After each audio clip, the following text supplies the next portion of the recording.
Magandang gabi po mga kapatid. Muli nandito po tayo magbabasa ng Bible.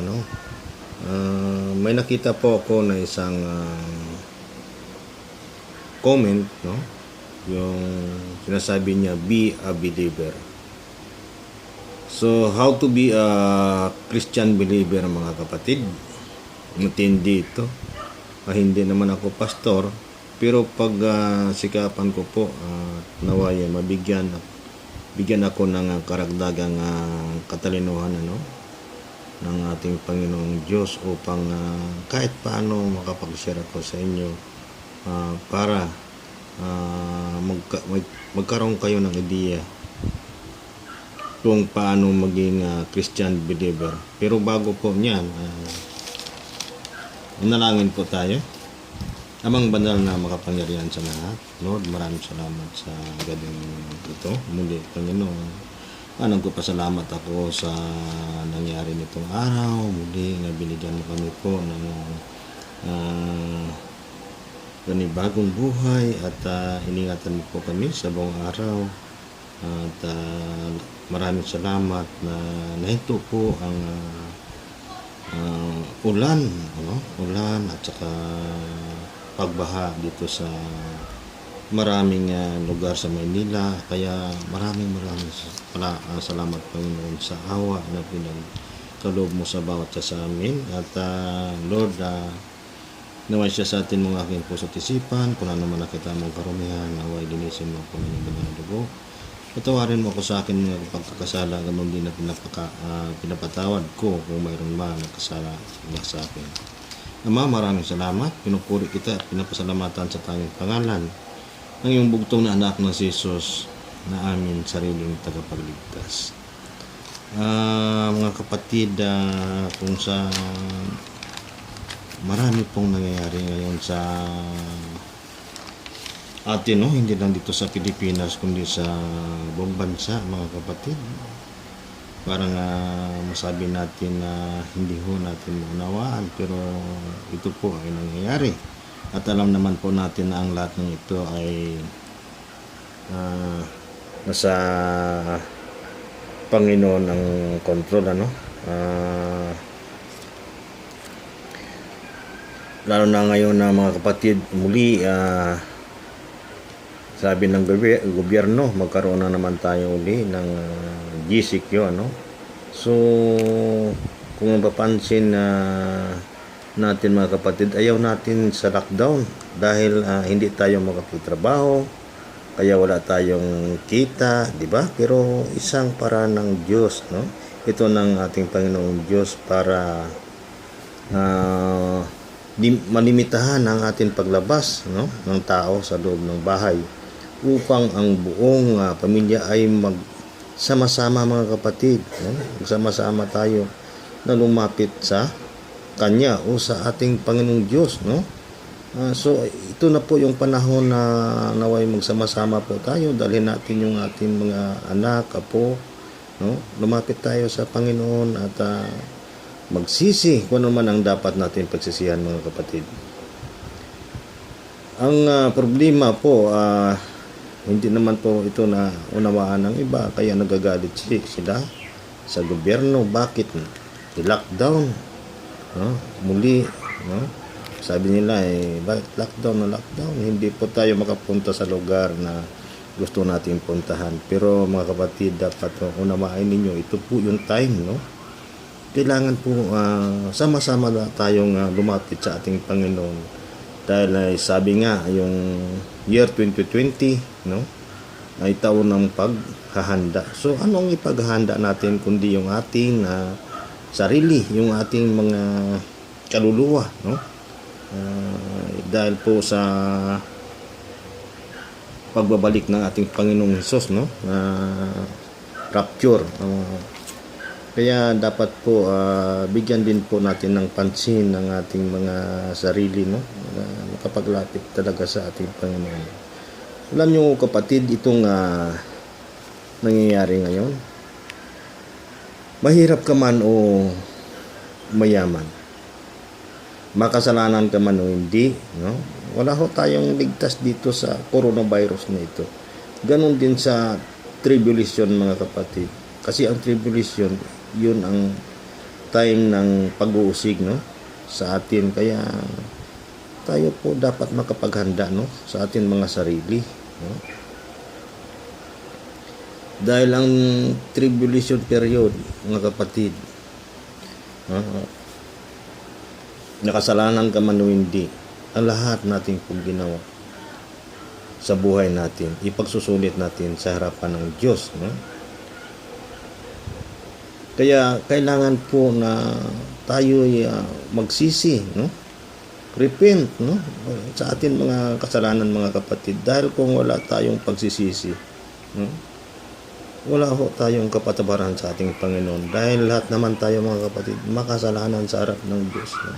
Walang isang banal dito sa atin sa sanlibutan ito, mga kapatid. Kaya dapat po lahat tayo ay, kasi ang pinakamahalaga kasi, mga kapatid, sa buhay natin ay ang ating Panginoong Diyos, no? Ang ating kaligtasan.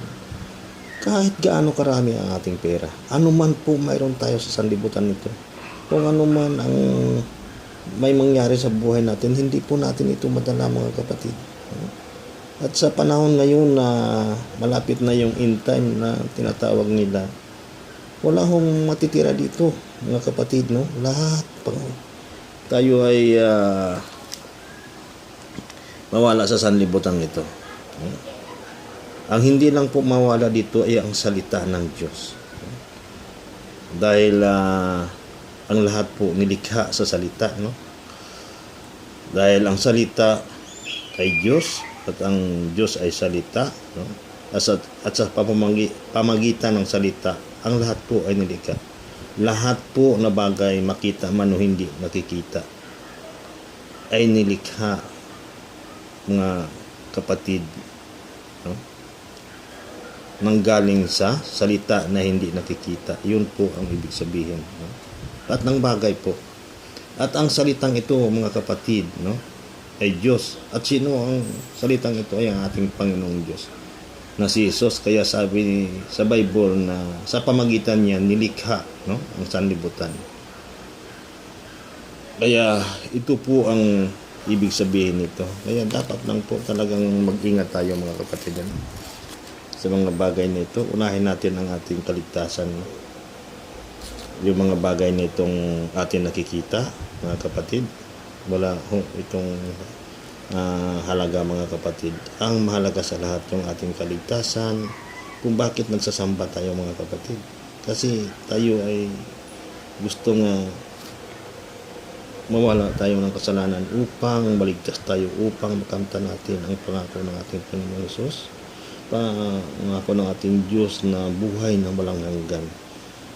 Lahat po tayo, iyan po ang ating motibo kung bakit nagsasamba tayo. At iyan po talaga ang tungkulin ng isang tao na likha ng Diyos, na tayo magpuri at pagsamba, no, sa may kapal na lumikha ng buong sanlibutan, lalo-lalo na po sa ating mga tao.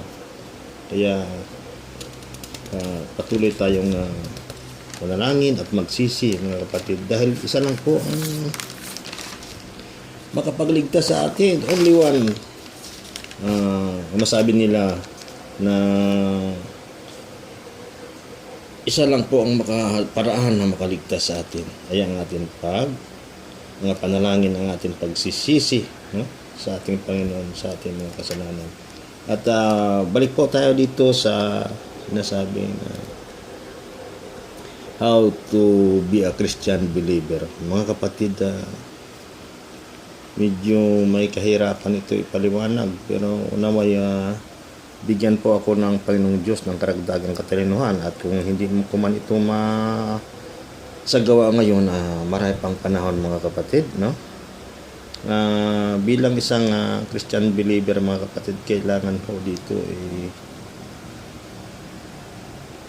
malakas ang iyong panampalataya na may Diyos na buhay na kasama mo, nakasama natin palagi. At kailangan po nakatuon ng atin na mga ating puso at isipan, mga kapatid, sa mga bagay na hindi nakikita, no? Yung mga bagay nga hindi nakikita, kasi ito po ay panampalataya na makakamta natin, katulad po yung pangako ng Diyos na buhay na walang hanggan. Hindi po natin ito nakikita, pero po ito ay atin, no, pinagnasahan, mga kapatid, no. Ito po ay atin, tayo nanampalataya na ang pangakong ito ng Panginoon ay atin matanggap pagdating ng araw na yon. Yan po ang panampalataya, no. At basahin po natin sa Pangalawang Korinto 5:17 kung ano po ang nakasaad dito, kung paano, no. 5:17, no? How to be a Christian believer. Ito po 5:17, no. Kalawang Korinto, kaya't ang sinumang makipag-isa kay Kristo ay isa. Kristo ay isa ng bagong nilalang. Wala na ang dating pagkatao, siya ay bago na. Mga kapatid, ito po ang nakasulat dito sa Pangalawang Korinto. At ang alam ko lang, kapatid, bago ka maging maging Christian, no, mayroon itong proseso, mga kapatid, kung saan yung iba ay nabautismuhan sa tubig, kung saan nilulublob sila, no, ng pastor at saba yung panalangin. At ito po, no, ang ibig sabihin nitong sa 5:17, sorry po,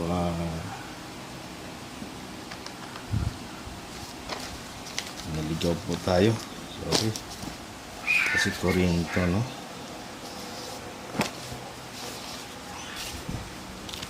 Kailangan po, pag sinabi dito na tayo po ay bago lang nilarang, no, wala na ang dating pagkatao. So mga kapatid, kung ano man ang dati nating pagkatao, kasi bago natin tanggapin ng ating Panginoon, patay po tayo sa Panginoon Diyos, makasalanan po tayo.